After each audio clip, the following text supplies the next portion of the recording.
चलिए करिश्मा, इन 2 सीटों को जोड़कर 7 सीटें जो यहाँ की गठबंधन सरकार ने अपने कैंडिडेट की घोषणा की है, बच गई अब 7 सीटें। आखिर इन पर मंथन क्यों हो रहा है?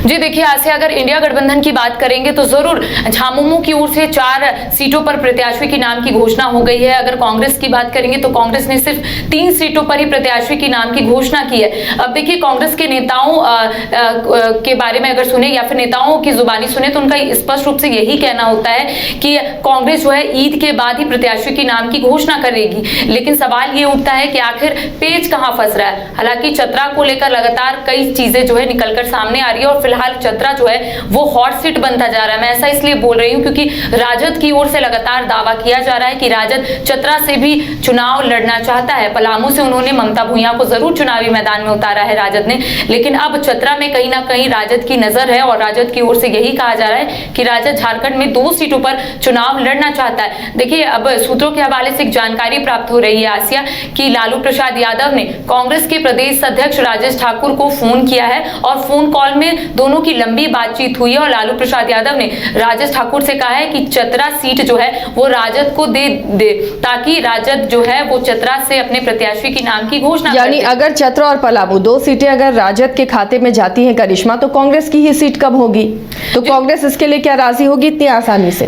जो देखिए, कांग्रेस के कई नेताओं से हमने बातचीत की थी, उनका यही कहना था कि 7 से 6 वो लोग नहीं आएंगे क्योंकि कांग्रेस इस बार 7 सीटों पर चुनाव लड़ रही है आसिया। और अगर कांग्रेस की माने तो कांग्रेस का यही कहना है कि कांग्रेस 7 से 6 सीटों पर नहीं आएगी। डायरेक्टली इनडायरेक्टली उनका यही कहना है कि चतरा सीट जो है लोकसभा सीट वो कांग्रेस नहीं छोड़ेगी। हालांकि लालू प्रसाद यादव लगातार राजेश ठाकुर को कॉल कर रहे हैं, बातचीत कर रहे हैं और ये बताने समझाने की कोशिश कर रहे हैं कि राजद चतरा से चुनाव लड़ना चाहता है। अब सवाल ये उठता है कि कांग्रेस क्या कॉम्प्रोमाइज करेगी? क्या कांग्रेस 7 से 6 सीटों पर आएगी? क्योंकि कांग्रेस लगातार दावा कर रही है। इसके साथ ही रांची में भी कहीं ना कहीं पेच जो है वो फंसता हुआ नजर आ रहा है। देखिए, सुबोध कांत साय ने अल्टीमेटम जरूर दे दिया है आसिया कि अगर उन्हें टिकट नहीं मिलता है तो वो पार्टी भी छोड़ देंगे। इसके साथ उन्होंने ये भी कहा है कि उनका आखिरी चुनाव है और इस वजह से वो लोकसभा चुनाव जो है वो लड़ना चाहते हैं। इसके साथ आपने देखा होगा कि हाल ही के दिनों में बीजेपी का दामन छोड़कर राम टहल चौधरी ने कांग्रेस का दामन थामा था और उसके बाद से ये खबरें भी सामने आ रही थी कि राम टहल चौधरी को शायद कांग्रेस टिकट दे सकती है रांची लोकसभा सीट से।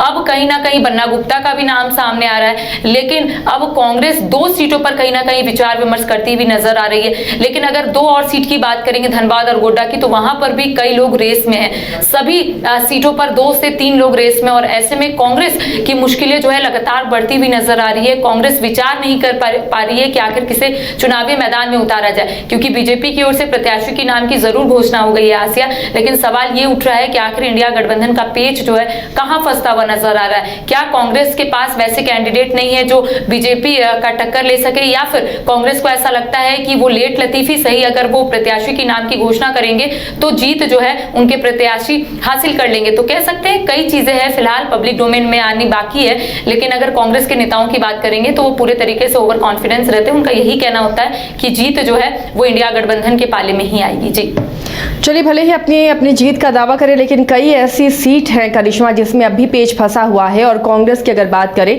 तो धनबाद में क्या वो कैंडिडेट तय नहीं कर पा रही है, या फिर कैंडिडेट की लंबी लिस्ट है जिसकी वजह से मामला फंसता हुआ नजर आ रहा है। रांची में अब तक घोषणा नहीं की गई जबकि यहाँ पर क्लियर नजर आ रहा है। आखिर क्या वजह है? कई ऐसी सीटें हैं करिश्मा जिस पर अभी भी सस्पेंस बरकरार है। जो देखिए, अगर धनबाद सीट की बात करेंगे आसिया, तो जब से बीजेपी के प्रत्याशी ढुलू महतो चुनावी मैदान में उतरे उसके बाद से कहीं ना कहीं धनबाद में विरोध देखने को मिल रहा है। और इस बीच निर्दलीय विधायक सरयू राय की भी एंट्री जो है धनबाद में देखने को मिलती है। और यही माना जाता है कि अगर कांग्रेस सपोर्ट करेगी निर्दलीय विधायक सरयू राय को तो कहीं ना कहीं सरयू राय निर्दलीय चुनाव लड़ सकते हैं धनबाद से। हालांकि अब सरयू राय इसको लेकर कोई भी बयान नहीं दे रहे, तो माना जा रहा है कि कांग्रेस के ये प्रत्याशी जो है वो धनबाद में उतरेंगे। अब सवाल ये भी उठता है आसिया कि आखिर कौन प्रत्याशी होंगे धनबाद से, क्योंकि 3 लोगों का फ्रीक्वेंटली नाम सामने आ रहा है। एक तो अनुपमा सिंह, दूसरे कुमार गौरव और तीसरे जो है ददई दुबे। ददई दुबे काफी अनुभवी है और ऐसे में ये भी माना जा रहा है कि शायद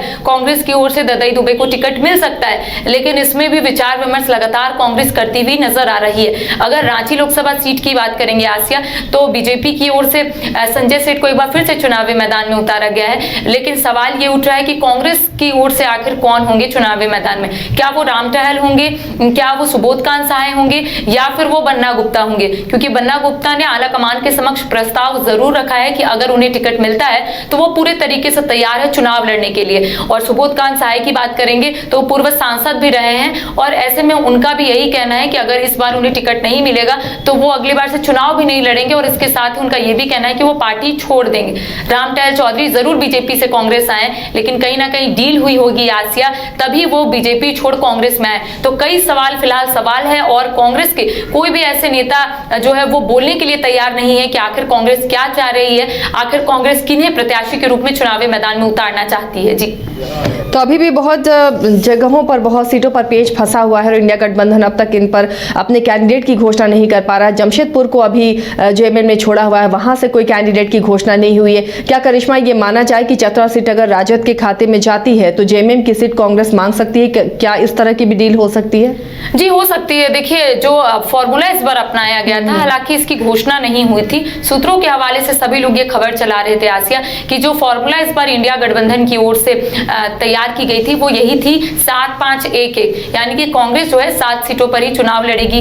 इसके साथ झामुमो की ओर से यही कहा जा रहा था कि झामुमो 5 सीटों पर चुनाव लड़ेगा, राजद 1 और माले 1, लेकिन राजद लगातार 2 सीटों पर दावा करता हुआ नजर आ रहा है। तो अब सवाल ये उठता है कि कांग्रेस क्या 7 से 6 आएगी, लेकिन यहाँ पर विचार विमर्श किया जाएगा, क्योंकि कांग्रेस ने अगर ये कह दिया है कि कांग्रेस 7 से 6 सीटों पर नहीं आएगी और अगर चतरा राजद के पास चला जाता है, चतरा लोकसभा सीट से अगर राजद के प्रत्याशी होते हैं तो जरूर कांग्रेस की ओर से जेएमएम का सीट जो है एक जो बचा हुआ है जमशेदपुर, वो जरूर मांगने की कोशिश की जाएगी, क्योंकि अब तक जमशेदपुर से झामुमो की ओर से प्रत्याशी की नाम की घोषणा नहीं हुई है। सूत्रों के हवाले से ये जानकारी कल प्राप्त हो रही थी आसिया कि 3 सीटों पर झामुमो जो है प्रत्याशी की नाम की घोषणा करेगा, लेकिन जब लिस्ट सामने आती है तब यही मालूम होता है कि झामुमो ने एक बार फिर से 2 ही सीट पर प्रत्याशी की नाम की घोषणा किया है। तो कह सकते हैं कि एक जो सीट है जमशेदपुर, शायद इसको लेकर कहीं ना कहीं पेच जो है वो फंसता हुआ नजर आ रहा है। कांग्रेस ने जरूर झामुमो के समक्ष एक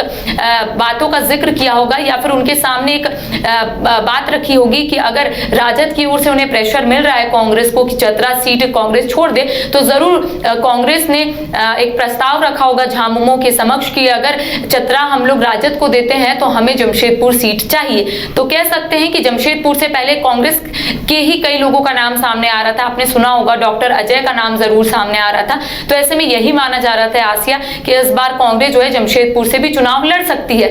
अब झामुमो इसको किस एंगल से लेता है या फिर झामुमो की ओर से क्या विचार किया जाता है ये वक्त बताएगा, लेकिन कह सकते हैं सीट को लेकर रस्साकसी जो है अब तक देखने को मिल रही है, जबकि एनडीए की ओर से प्रत्याशी की नाम की घोषणा हो गई है और इंडिया गठबंधन में अब तक सीट शेयरिंग के साथ साथ प्रत्याशी के नाम और इसके साथ ही कौन जगह से कौन प्रत्याशी होंगे, कौन दल के होंगे, इसको लेकर अब तक जो कह सकते हैं कि कंफ्यूजन है वो अब तक क्रिएट होता हुआ नजर आ रहा है। जी चलिए, तो इसी तरह अपडेट आप तक हम पहुंचाते रहेंगे। बहुत बहुत शुक्रिया करिश्मा इस तमाम जानकारी के लिए। तो अब तक झारखंड में इंडिया गठबंधन की 7 सीटें बची हुई हैं जिसमें प्रत्याशियों की घोषणा नहीं हुई है और सबकी नजर टिकी हुई है कि क्या अंदर खाने चल रहा है। क्या अभी भी मान मनोबल का दौर है? क्या अभी भी सीट शेयरिंग को लेकर पेच फंसा है या फिर प्रत्याशियों को लेकर पेच फंसता हुआ नजर आ रहा है? फिलहाल जब जेएमएम ने 2 सीटों पर अपने कैंडिडेट की घोषणा की है, राजमहल और सिंहभूम, तो यहाँ पर भी मुकाबला काफी दिलचस्प होने जा रहा है, क्योंकि बीजेपी से ताला मरांडी राजमहल सीट पर ताल ठोकते हुए नजर आएंगे तो गीता कोड़ा के अपोजिट जेएमएम ने जोबा माझी को मौका दिया है।